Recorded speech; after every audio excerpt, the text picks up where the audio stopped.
Jadi kan waktu itu saya masih belum tahu kalau asisten saya ternyata dia make. Makanya saya menduga bahwa ini garong kayaknya nih. Dia membawa nama polisi Ya, gitu biasanya loh. gitu. Ya udahlah, yang penting ini sudah jelas titik-titik udah ada titik terangnya bahwa yang salah adalah asisten saya karena dia memakai. Memang narkoba juga ya. Karena memang tidak boleh ya. Teman-teman penontonnya Ko Edi jangan pakai narkoba, bahaya. Jadi ini dengan begitu ceria itu apa ikut healing nggak kemarin mungkin atau apa gitu? Atau memang mentalnya udah kuat barangkali? Saya kebetulan punya mental yang udah agak sedikit lumayan kuat ya Ko ya.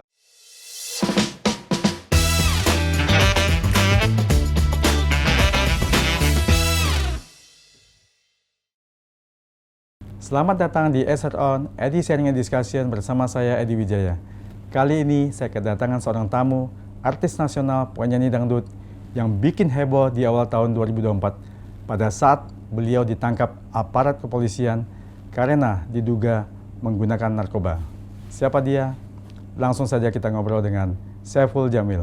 Apa kabar Bang Ipul? Baik Koko. Sehat. Sehat. Sekarang udah ganti nama kok. Apa?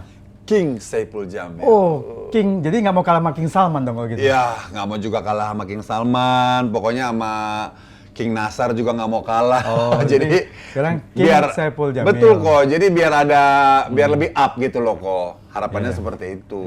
Apalagi kalau orang Chinese kan menganggap nama itu adalah sebuah hoki. Oh, mudah-mudahan tambah hoki 2024 nih. Amin. Terima kasih kok doanya. Koko juga ya semakin sukses ya dengan podcastnya dan juga usaha-usahanya. Iya, ini kelihatannya ceria nih, nggak kayak kemarin di kejadian waktu penangkapan polisi itu. Kalau kemarin kan nggak dikasih makan, kalau sini dikasih makan. Oh iya, berarti makan duluan. Iya, di restoran apa sih kok namanya kok?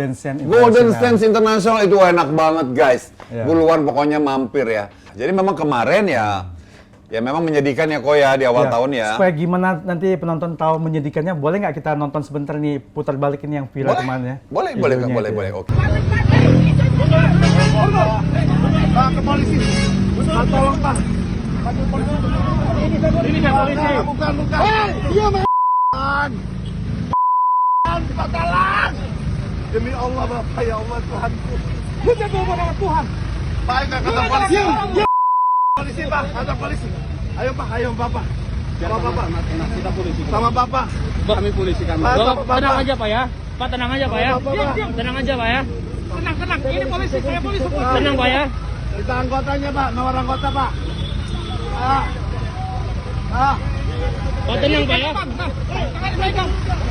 Nomor anggota, Pak. Iya, ayo baik-baik ya Pak ya. Baik-baik. Iya baik-baik. Semua baik-baik. Ini rame. Ini baik-baik. Pak TNI. Ayo baik-baik. Pelan-pelan ya. Pelan-pelan Pak. Ayo pelan-pelan. Pak TNI tolong. Bang ini Bang. Pelan-pelan ya Bang ya. Pak TNI. Ya, pelan-pelan. Bukan polisi mereka, Pak. Polisi Pak. Bukan. Enggak, awas. Pak, tolong Pak, bawa kantor polisi, Pak. Pak. Pak, taruh kantor polisi, Pak. Bisa Bang. Polisi beneran, Pak. Udah. Enggak. Ini evakuasi kita Oke, kantor polisi beneran, Pak. Kantor polisi beneran. Ayo. Baik. Ayo pelan-pelan. Ayo. Bangun. Ayo bangun. Ayo, Pak. Pak TNI apa Pak TNI? Iya naik, ayo. Woi, ayo baik. Ayo jalan. Woi, lu malu, woi. Lu enggak punya attitude lu ya. Ayo baik. Ayo baik. Baik ya. Pak. Baik. Ayo. Pak TNI. Ayo masuk dulu. Pak TNI tarik kemana? Demi Allah, ini bukan polisi. Bukan. Demi Allah, bukan polisi. Ayo baik. Naik, buruan. Kakinya. Pak, tolong Pak, videoin Pak. Naik ya. Naik lu. Kantor polisi mana lu? Polres. Motor Pak.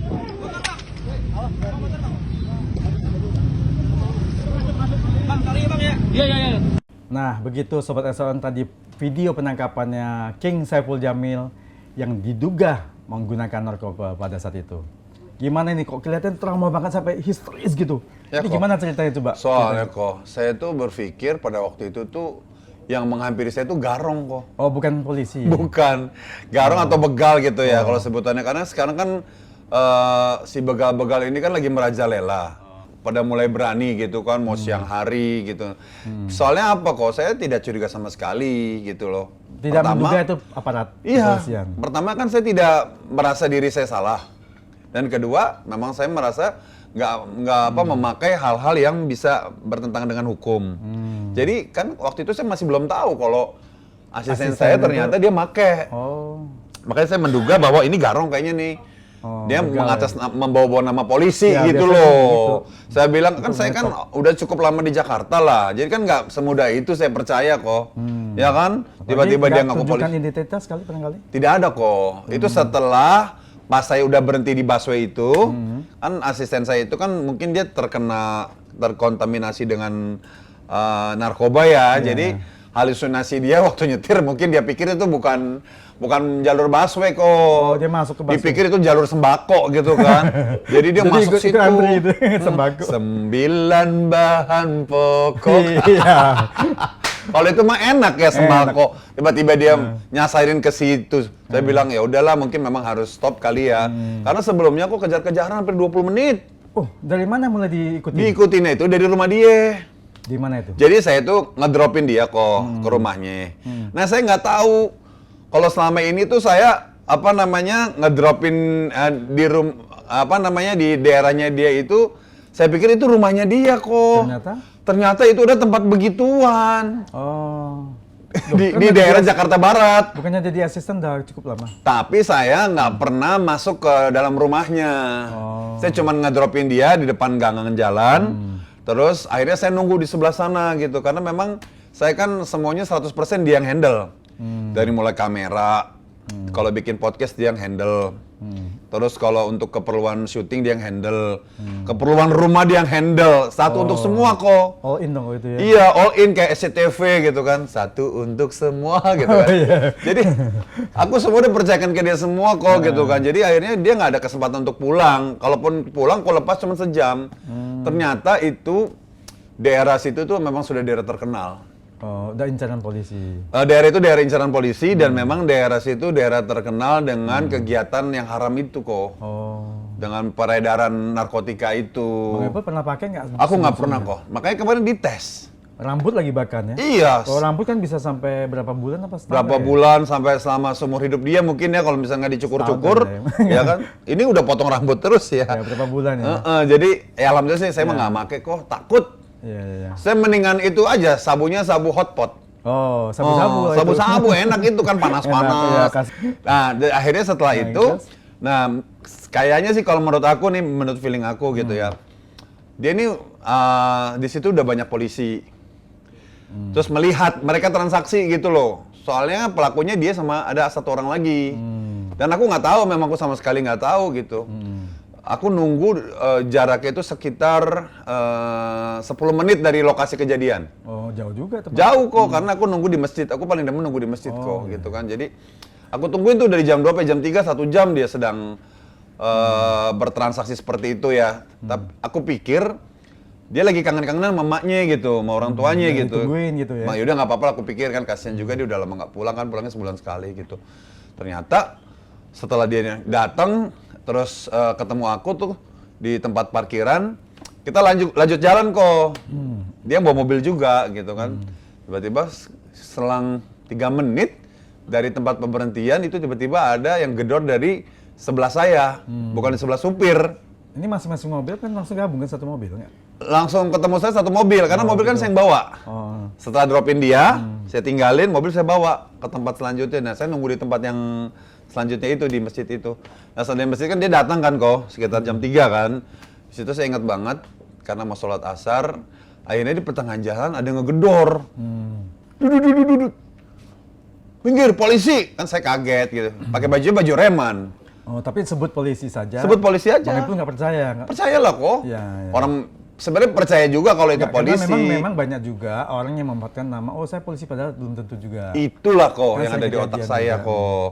Ya kan kita udah lama tinggal di Jakarta ya, maksudnya kita udah lama hidup di dunia, jadi dia tahu kan kalau orang membawa nama instansi baik. Berarti kan polisi kan instansi terhormat Iya, kan. betul. Ada orang Penegak dengan hukum. gampang.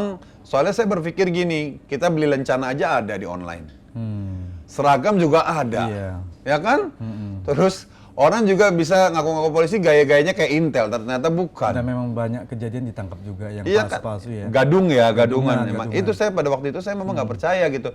Dan kedua, ini si polisi ini tidak mencerminkan kayak polisi gitu kok. Mungkin gaya Intel, memang Intel kan pasti gayanya kayak bukan polisi. Iya, tapi aku ngelihat gerak-geriknya nih kayak memang benar-benar nggak bisa meyakinkan kalau mereka polisi. Makanya sampai detik aku penangkapan itu masih belum percaya juga itu polisi. Sampai di situ ada di depan saya ada TNI. Saya bilang sama Pak TNI, "Pak, ini bukan polisi.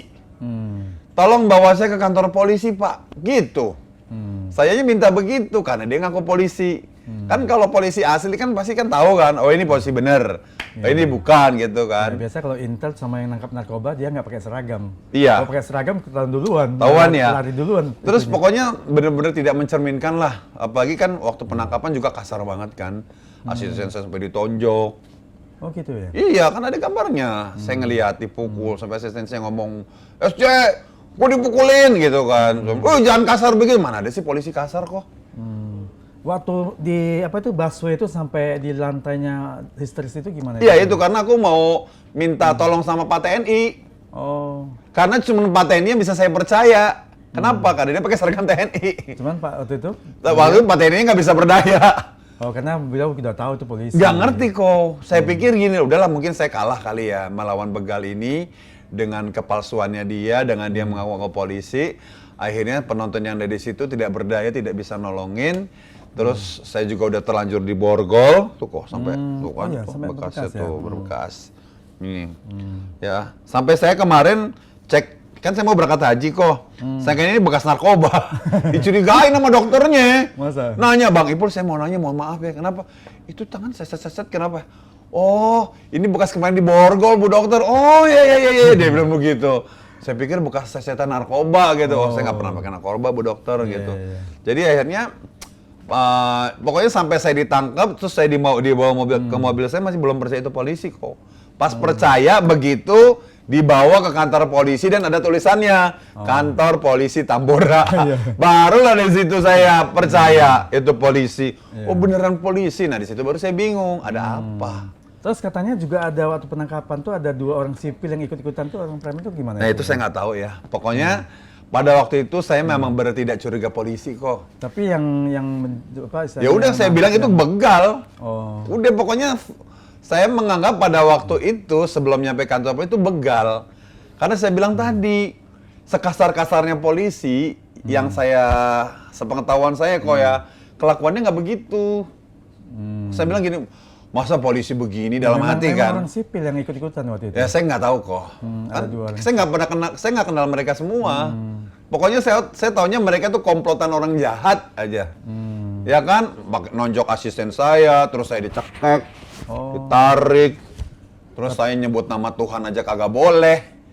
Ya kan, pokoknya udah dah, pokoknya Tapi saya. oknum kemarin yang oknum polisi yang nangkep itu kan karena melanggar SOP udah di nonaktifkan atau apa kali? Iya, aku sih dengar-dengarnya gitu ya. Bukan dinonaktifkan, dibebas tugaskan. Nah, tapi itu ngomong-ngomong mengenai dibebas tugaskan, yang begitu semua akhirnya clear, dan aku juga memang sudah dinyatakan negatif narkoba, baik rambut, baik darah sih nggak nyampe kok. Tapi kalau misalnya darah mau diambil juga aku siap juga. Urin dan rambut. Urin sama rambut aja. Itu nunggu rambut aja saya ditahan 3 hari kok, baru bisa pulang. Gimana nanti tambah darah lagi, kalau darah mah cepet ya gitu. Tapi saya akhirnya gini kok, karena dari pihak mereka kepolisian Tambora tuh akhirnya melihat saya juga memang bukan pengguna dan saya tidak salah, mereka dengan inisiatif mereka minta maaf ke saya kok. Oh. Udah minta maaf. Karena apa? Ada kemungkinan waktu itu Bang Ipul pengen nuntut apa gimana? Iya, takutnya karena kan yang dituduhkan kepada saya semuanya mental semua kan, tidak terbukti. Nah kebetulan saya orangnya pemaaf, ya kan, gitu. kayak Ko Edi kan pemaaf, dong. ya kan, penyayang, makanya rezekinya lancar, Amin. usahanya makmur di mana-mana gitu. Amin. Akhirnya saya maafkan. Mungkin kalau seandainya saya egois ya, bisa itu saya saya nuntut ya, cuman sekali lagi itu buat sesaat. Ya walaupun netizen pada bilang, ayo tuntut, biar kapok, biar gini. Ya sebenarnya sih memang kalau ngomong sakit hati kok. Diperlakukan seperti itu ya, dibikin malu seperti itu. Cuman kan kondisinya kan kita sama-sama curiga gitu loh. Tapi biasanya semua keadaan itu ada blessing in disguise nih. Ada hikmahnya. Amin. Ya buktinya setelah itu malah tambah ngelegit nih kayaknya. Amin. Makanya diundang sama Ko Edi. Ya Allah, iya juga ya. Kalau gitu harus berterima kasih dong sama polisinya. Iya Pak Polisi, makasih ya Pak Polisi. Ya Allah. Makanya saya nggak mau ribut. Betul, nggak usah. Kita udahlah damai aja, Iya, damai aja, gitu. bener. Toh juga ya mungkin ada yang luka kan kayak tangan sama biasa. hati kan. Oh, iya. Juga sama mungkin secara video ya kayak memang dibikin malu gitu kan. Cuman ya udahlah saya pikir saya mencoba untuk memaafkan mereka walaupun pro kontra ya. Dalam hal ini kan ada netizen yang kenapa sih dimaafin nanti terulah lagi gini ya. Mudah-mudahan harapannya setelah insiden yang kemarin saya alami, mudah-mudahan untuk penangkapan selanjutnya akan lebih humanity lagi. Sesuai SOP lah ya. Sesuai SOP. Karena kemarin hasil pemeriksaan propam juga katanya melanggar SOP. Gitu ya. Iya. Tapi luar biasanya untuk kepolisian kita, walaupun saya tidak menuntut, mereka tetap menindaklanjuti yang salah harus dihukum salah loh. Nah itu.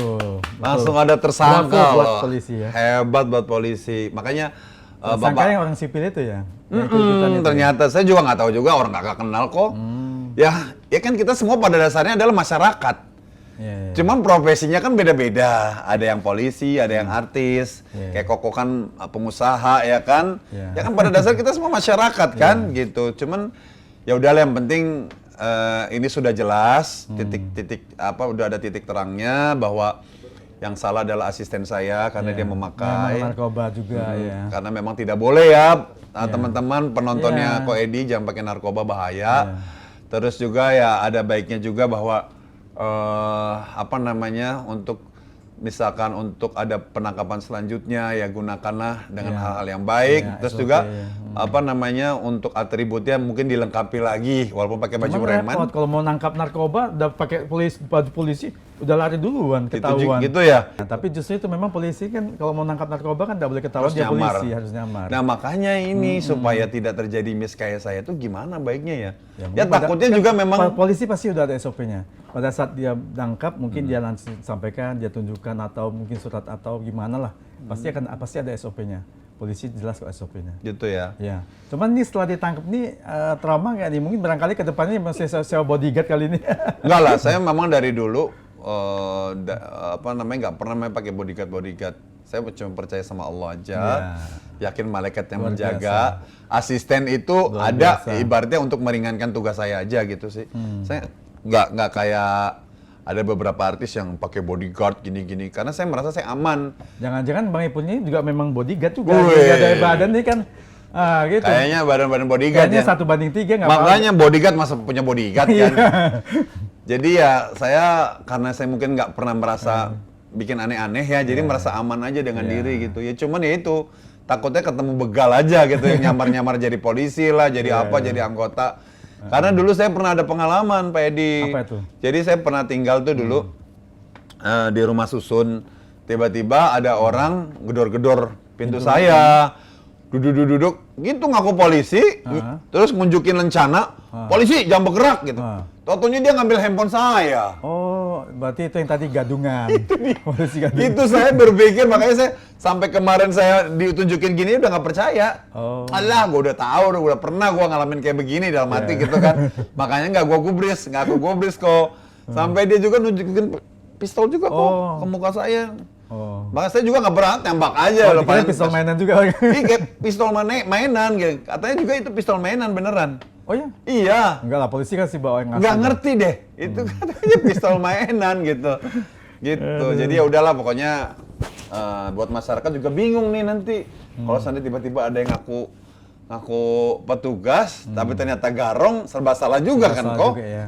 Gitu. Nanti barangkali Pak Polisi tolong dong disosialisasikan barangkali ya SOP-nya sedikit biar masyarakat bisa tahu gitu loh. Gitu ya. Biar nggak salah paham. Betul. Makanya jadi yang terjadi pada kejadian tanggal 5 itu sebenarnya salah paham sih. Salah paham ya. Iya, karena saya pertama juga menganggap itu bukan petugas Dan petugas juga menganggap saya make. Karena gini, sebenarnya Bang Ipulnya yang apes. Karena kenyataannya asisten Bang Ipul make. Dan juga bersama ya, tentunya polisi akan menduga Bang Ipul juga ini pasti pakai juga. Pasti pakai ya. Nah, Iya, dugaan. makanya dugaannya begitu kan, pikirnya begitu. Ternyata kan tidak ya kan. Jadi kita salah menduga dua-duanya. Nggak apa-apa lah, blessing in disguise lah. Pokoknya semua hikmah ada positifnya. Siap, Ko Edi. Jadi ini dengan begitu ceria itu apa ikut healing nggak kemarin? Mungkin atau apa gitu? Atau memang mentalnya udah kuat barangkali? Saya kebetulan punya mental yang udah agak sedikit lumayan kuat ya Ko ya, karena memang kan sebelum kejadian ini saya juga pernah mengalami hal-hal yang berkaitan dengan ini ya Ko, dengan apa namanya, dengan mental saya ya gitu, karena ya mungkin dengan adanya kejadian seperti ini jadi lebih kuat lagi gitu. Iya. Jadi menghadapi sebuah permasalahan tuh ibaratnya udah nggak kaget. Iya. Gitu. Makanya saya mau memaafkan karena saya pikir nggak harus kita mencari ujung permasalahan ini dengan hukum. Ya kan? Kalau kita bicarakan musyawarah secara baik-baik, kenapa enggak? Kekeluargaan saya lebih suka dengan keluargaan gitu. Makanya alhamdulillah kemarin kita secara kekeluargaan dan mereka juga sudah menganggap saya sahabat gitu. Udah, Bang Ipul sekarang sahabat nih gitu kan. Terus saya juga sempat ditawarin sama teman-teman kepolisian Polres Jakarta Barat. Kebetulan itu kan di naungan Polsek Jakarta Barat kan kok. Saya diajakin untuk sama-sama mensosialisasi tentang narkoba. Iya. Anti narkoba, tentang narkoba lagi. Bahaya narkoba maksudnya. Iya, bahaya narkoba. Dan buat saya sangat mau gitu. Jadi saya sebagai masyarakat wajib mensosialisasikan.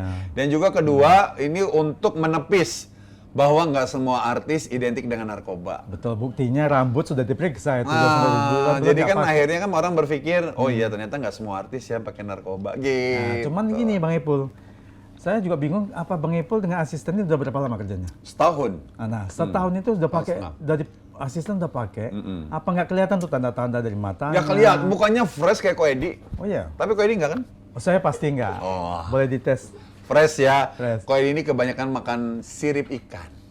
Oh, sirip ikan sih enggak ya, karena sirip ikan banyak Apa negara sudah melarang juga. Udah nggak boleh ya? Kenapa ikan hiu itu kalau dipotong-potong dia itu kan kasihan juga. Banyak ada beberapa negara nggak boleh. Karena hiu dilindungi ya kok. Ya, jadi gini, jadi selama 1 tahun lebih itu masa pasti harus ada dong dari tanda mata-mata, dari matanya agak gini atau gimana? Nggak ada kok. Kelakuannya sama sekali nggak kelihatan. Nggak ada, beneran. Jangan-jangan Bang Ipulnya nggak gitu teliti. Saya teliti justru kok. Saya, ya itu saya bilang kok bisa ya dia dapat kesempatan untuk make itu kapan? Akhirnya saya mulai menyadari, jangan-jangan ini dia yang alasannya ketemu sama emaknya, itu dia pakai untuk menggunakan itu. Nah setelah Padahal Bang Ipul memberikan waktu dia keluar cuma 1 jam doang. sehari loh. Nah itulah dia kok, namanya manusia ya. Jangankan 1 jam, mungkin kalau 5 menit aja. Ya nggak? Kalau dia memang udah pikiran kotor, bisa nyampe 5 menit tuh, ya kan? Cepat kelar gitu kan. Iya, gimana yang sejam? Kalau sejam bisa berapa kali shoot gitu kan. Gitu ya. Maksudnya syuting gitu ya. Gitu. Jadi saya tuh ngerti bahasa shoot, ngerti bahasa ini karena walaupun saya nggak pemakai, tapi saya banyak pengalaman teman-teman kan. Kebetulan saya pernah di pesantren di Cipinang. Jadi berapa tahun itu ada dihukumnya? Itu 6 tahun kok. Jadi kumpul sama pemakai narkoba, kumpul sama dia itu berkasus sebagai bandar, sebagai kurir, suka cerita kadang-kadang, gitu, suka cerita ya tentang yang berkaitan dengan narkoba gitu. Ada nggak Bang Ipul waktu di dalam rumah tahanan itu, penjara itu juga ikut memberikan ceramah ke teman-teman pengguna narkoba supaya jangan lagi pakai narkoba? Oh pasti kok. Saya justru suka kasih nasihat ya, apalagi mereka yang mau bebas ya kok. Saya kadang-kadang suka nasihat, jangan ya, lu udah bebas nih, lu udah dapat kesempatan. Artinya apa? Tuhan tuh sayang sama lo, Allah sayang sama lo, biar lu bener gitu. Baru dikasih kayak gitu, bebas, bulan depan udah ketangkep lagi. Oh mereka itu? Iya. Susah ya? Makanya gue bilang, aduh, pas udah ketangkep baru bilang kapok. Gitu. Aduh, ada kok beberapa yang gitu ya? yang aku udah nasihatin, tiba-tiba, ini kemarin juga ada nih. Ngabarin malah ketangkap lagi, pakai lagi ya. Tahun lalu saya ketemu, dia udah 3 kali, itu namanya residivis ya. 3 kali tiba-tiba kan kebetulan sekarang kalau di lapas itu kan ada telekomunikasi ya yang resmi. Itu di lapas tuh ada gitu. Tiba-tiba telepon gitu. Terus saya bilang, lu di penjara lagi? Iya bang, lo. Aduh bener-bener lo ya, ini kapok-kapok. Lo mah kadang-kadang. Gitu, kadang-kadang suka saya kasih masukan gitu. Jangan deh lu artinya lu udah dikasih kesempatan sama Allah tuh untuk bisa jadi orang baik gitu. Karena mereka ngeluhnya gitu kok, di luar susah banget cari kerjaan. Mungkin itu lagi agennya ataupun pengedar narkobanya ngincer mereka lagi ya gitu ya. Atau juga ya memang apa ya namanya ya, mungkin ya mungkin sebenarnya dia tuh disuruh ini kali ya, disuruh ibadah dulu.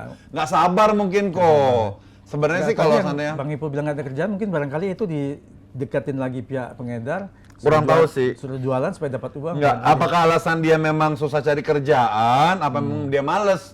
Karena kan kalau orang bisnis narkoba sih ya, mohon maaf nih sepengetahuan saya gitu kan. Setelah cerita-cerita tuh itu memang paling cepat dapat uang, tapi resikonya tinggi. Betul. Mungkin dia terbuai sama itu kok. Jadi dia nyanyi lagi nih terbuai, enggak deh. jadi ya mungkin ya saya bilang gitu ya udahlah sabar aja gitu kan. Kadang-kadang kan kita sudah menebus dosa, masih Tuhan tuh pengen ngelihat kita, Allah tuh pengen ngelihat kita kesabaran kita sampai mana. Jadi Bang Ipul masih jenguk nggak nih ke asistennya nih yang sekarang ditahan? Belum bisa dulu kok. Oh, belum bisa ya? Iya, jadi ini rencananya sih saya keluarganya ya, karena memang dia memang sudah positif sebagai pemakai. Mereka keluarganya sedang mengajukan yang namanya itu rehabilitasi. Mudah-mudahan sih ini ya kok ya dikabulkan gitu kan. Karena yang saya penting juga, kan dia bukan pengedar kan? Bukan, dia bukan pengedar, dia memang pure pemakai gitu. Jadi ya orang tuanya sih saya bilang ya udah silakan datang aja ke kepolisian Polres Tambora. Saya bilang kalau Kapolseknya juga baik, tim-timnya juga baik semua, mudah-mudahan direstui gitu saya bilang. Jadi dengan gini kejadian ini mungkin Bang Ipul sekarang asistennya udah ada penggantinya barangkali? Ada cewek sekarang, cantik. Oh gitu. Jadi iya dong. Lebih semangat nggak gitu ya?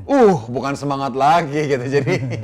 Jadi kebetulan namanya Mai Rihanna. Jadi kebetulan dia sebenarnya penyanyi dangdut. Cuman saya bilang, udah lo nanti kalau ada show lo silakan lo show. Tapi kalau lagi lo nggak ada show, lo setirin gue ya. Jadi bener-bener dia handle semua. Handle, dia nyetirin, dia bersih-bersih rumah, nyuciin baju saya. Semuanya. Kalau gitu bisa jadi calon juga kok kelihatannya gini. Saya nggak suka janda kok. Saya suka yang perawan, yang kinyis-kinyis. Jadi ya sementara sih ini untuk bantu aja sih, untuk bantu sambil saya mencari asisten yang benar-benar tepat gitu loh. Iya. Jadi sekarang kegiatan Bang Ipul apa aja setelah? Saya masih sih kok sebenarnya, saya masih nyanyi dan bikin single juga bikin. Yang penting memang kebetulan darah saya tuh darah seni ya kok. Jadi memang kalau mau beralih ke pengusaha itu butuh proses. Gitu. Saya sih sebenarnya pengen punya punya usaha kan bisa lain. usaha yang berkaitan dengan seni supaya bisa sejalan. Makanya saya juga ada beberapa bikin konten-konten ya gitu. Yang penting pertama penggemar itu tidak kehilangan saya. Dan kedua saya tetap eksis, apalagi kan sekarang nggak harus di layar kaca ya. Pokoknya sekarang udah di TV udah jarang lah ya. Di TV insya Allah kok, mudah-mudahan insya Allah. Dan kebetulan saya kan orangnya juga hidupnya nerimo ya. Kalau memang kita belum terbuka di bidang yang A ya, saya cari bidang yang terbuka untuk saya gitu loh. Artinya saya yang penting nggak putus asa, saya yang penting tetap berusaha. Karena buat saya orang yang putus asa adalah orang yang salah ya. Gitu. Jadi artinya kita nggak boleh berdiam diri gitu. Cari apa hal-hal yang mungkin bisa membuat kita tuh bangkit lagi gitu. Makanya sekarang udah era digital ya kok ya. Jadi saya bikin vlog hari-hari aja itu penontonnya udah cukup lumayan banyak kok. Gitu. Jadi itu nanti tadi itu barusan dapat motivasi itu dari Bang Ipul tuh. Tolong penonton SR-On, sobat SR-On ingat. Ya, mungkin ada wejangan apa lagi tuh nasihat buat sobat-sobat. Iya, yang penting gini, kita sebagai manusia itu dituntut untuk selalu berusaha ya, biar Tuhan nanti yang menentukan. Karena Allah tuh paling nggak suka ngelihat orang yang males, ya, orang yang gampang putus asa, orang yang berdiam diri, ya, pasrah boleh gitu. Artinya Apa yang kita sudah lakukan, kita sudah pergerakan, kita pasrahkan pada Tuhan. Nanti biar Tuhan yang menentukan gitu. Yang penting kita jangan ngeluh. Terus kita jangan terlalu banyak minta bantuan kanan kiri. Harus berusaha ya. Iya, jangan. Kalau aku nggak pernah gitu kok. Nggak pernah cari deh siapa yang orang yang aku mintain bantuan, nggak ada. Justru aku cuma minta bantu doa doang. Bantuin aku. Semoga aku mudah-mudahan sukses, doain aku. Nggak pernah tuh aku yang pinjam duit dong. Sampai kemarin aja lagi pas zaman-zaman. Kepepet gimana? Iya, kepepet aku mending jual barang kok. Oh, kalau udah nggak ada barangnya. Maksudnya bukan barang aku gitu ya. Maksudnya Barang barang simpanan. Oh, simpanan. Dia barang tetangga. Iya. Yang di satu-satu. Selimut tetangga ada kok.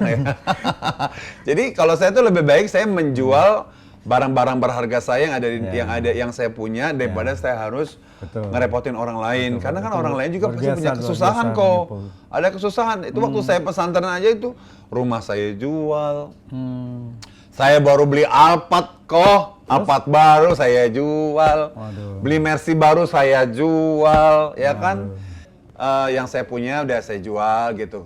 Kalau memang nggak ada ya udah, saya lebih baik diam diri. Jadi bercanda-bercanda terus, bisa nyanyi terus. Kalau waktu kemarin 3 hari di dalam polisi. Disuruh nyanyi juga. Nyanyi juga? Iya, suruh menghibur gitu. Oh gitu. Gitu. Terus gini, setelah ini kira apa rencana Bang Ipul ke depan tuh? Apakah tetap di dunia entertainment atau apa nih? Kayaknya sih saya masih ditugaskan untuk ini ya, untuk tetap berada di dunia entertain. Sebenarnya gini, saya nggak di dunia entertain pun nggak masalah gitu, cuman belum ada jalannya kok. Mungkin nanti kalau jalan dari Koko kali saya suruh jadi pengusaha ini itu, kenapa enggak? Karena sih saya tidak pernah mau mencari yang tidak ada. Saya tidak pernah mau mencari yang tidak ada. Jadi saya hanya nggak ada, mau dicari di mana? Memang nggak makanya ada. kadang-kadang ada gini kok, memang nggak ada, dia nyari-nyari gitu loh. Nyari-nyari. Mau usaha ini, usaha itu gitu. Saya nggak mau. Saya hanya mau menjalani yang ada di depan muka saya, itu saya garap. Tapi kalau yang belum yakin akan keberhasilannya, mendingan saya enggak. Sekarang saya lagi mencoba tahun 2016, saya ada usaha namanya optik. Waktu 2016. Sampai sekarang ada. Tapi yang jalanin bukan saya. Oh. Tuh. Mencoba untuk itu ya, mencoba untuk bisnis itu, tapi ya karena saya tidak ada ketertarikan, akhirnya saya serahkan kepercayaan usaha bisnis itu sama teman saya. Jadi ada optiknya tuh ada di sekitar ITC Kuningan. Maju sampai sekarang? Iya maju, cuman karena COVID sangat berimbas. Dulu mah income-nya 30 juta kok. Per? Bulan. Oh, sebulan. Bersih ke saya 30 juta. 25 juta, paling kecil 10 juta. Sekarang tiap bulan 3 juta, 3 juta, 3 juta, tapi alhamdulillah disyukurin. Disyukuri apa adanya. Jadi buat teman-teman kalau mau cari kacamata silakan mampir ke optik saya di Optik Clear di ITC Kuningan. Cari aja Optik Clear ya. Lantai berapa disampaikan juga? Gimana? Lantai berapa? Itu kalau nggak salah lantai dasar. Jadi ini dengan pengalaman Bang Ipul selama di Cipinang dan juga kejadian kemarin nih, apa nih buat generasi muda nih dan penonton Sobat ASN apa? Jadi begini guys, nasihatnya gini, lakukanlah hal yang baik, yang terbaik. Jangan sekali-sekali kalian itu mengundang adanya pidana. Perbuatan pidana. Ya, yang berbau pidana, artinya yang ada tindak pidananya jangan hindari. Kayak kalian jangan bisnis. Hindari, maksudnya hindari. Kok jangan sorry, maksudnya hindari hal-hal yang berbau dengan tindak pidana, ya. Walaupun itu menggiurkan atau mengasyikkan, karena itu hanya ingin merusak kita dan menyesat kita gitu. Lebih baik kita cari yang aman, kecil tapi berkah. Halal, jangan cari gede tapi beresiko. Betul. Terus kedua, namanya manusia hidup di muka bumi ini kan nggak ada yang semuanya sempurna kok. Betul. Ya kan? Yang tahu kan cuma Allah ya kan, kita sempurna atau tidak. Yang sempurna cuma ada Dia Allah. Iya, cuma Allah doang kan gitu. Jadi buat kalian yang pernah berkasus seperti saya, jangan pernah kecil hati. Harus tetap semangat. Bisa jadi kenapa kita bisa dijebloskan penjara? Karena Tuhan sayang sama kita. Supaya kita tidak terlalu larut berbuat kesalahan. Diberi pelajaran. Jangan berkecil hati. Dan buat masyarakat di luar, Bang Ipul kasih tahu jangan pernah memandang orang yang pernah dihukum itu rendah. ya kan? Karena apa? Yang bisa mengukur rendah atau tingginya hanya Tuhan. Betul. Ya nggak? Kita nggak tahu. Hari ini saya yang masuk penjara. Bisa jadi besok Anda yang menertawakan kita yang gantian masuk penjara. Gitu, ya kan? Seperti itu sih. Jadi lebih baik kita sama-sama saling mensupport. Jadilah manusia yang saling mensupport. Iya. Pada saat melihat orang jatuh atau teman kita jatuh, jangan Beri kalian semangat, tertawakan, ya. kasih semangat. Kasih motivasi. Ya. Karena apa? Ya itu seperti saya bilang gitu kan, bahwa kita tidak tahu ke depannya kita akan seperti apa. Betul. Boleh jadi hari ini kita jaya, bisa jadi besok kita sengsara. Nah, makanya Dan sebaliknya, hari ini sengsara, bisa jadi besok kita jaya. lagi. Karena sukses itu hanya masalah waktu. Sesuai moto saya, jargon saya. Jargon Sukses Edson On. itu masalah- hanya masalah waktu. Betul kok, betul. Gitu. Jadi lebih baik kita jatuh bangun di muka bumi supaya apa? Supaya kita selamat itu di akhirat nanti. betul. Gitu sih. Itu yang aku petik selama ini kehidupan. Luar biasa ini. Amin. Terima kasih banyak ini Bang Ipul yang sudah Sama-sama, berkenan Ko hadir Edi. di Edson On. Makasih. Ini ada sedikit cendera mata nih. Ya, Bang Ipul. Wow. Ya, ini. Cuman di podcast ini ya kita dapat penghargaan loh. Ini. Luar biasa. Ya. Thank you. Ntar aku simpan di rumahku Ya. yang baru. Makasih lagi sekali lagi Bang Ipul. Makasih, sudah Ko hadir Edi. di podcast Edson On. Ya. Dan saya juga terima kasih banyak sudah diundang. Jadi energi positifnya Koko nyamber ke saya. Waduh, Wih. Semoga energi positif kita semua nyamper juga ke Sobat Edson On. Amin. Jadi kita semuanya penuh dengan positif. Betul. Itu yang paling penting. Siap. Ya. Demikian Sobat Edson On yang telah setia menonton obrolan saya dengan Bang Ipul, King Saiful Jamil. Semoga sharing pengalaman beliau dan ilmu beliau bisa memberikan manfaat buat kita semua. Nantikan obrolan berikutnya tetap menarik dengan narasumber yang luar biasa. Sampai jumpa.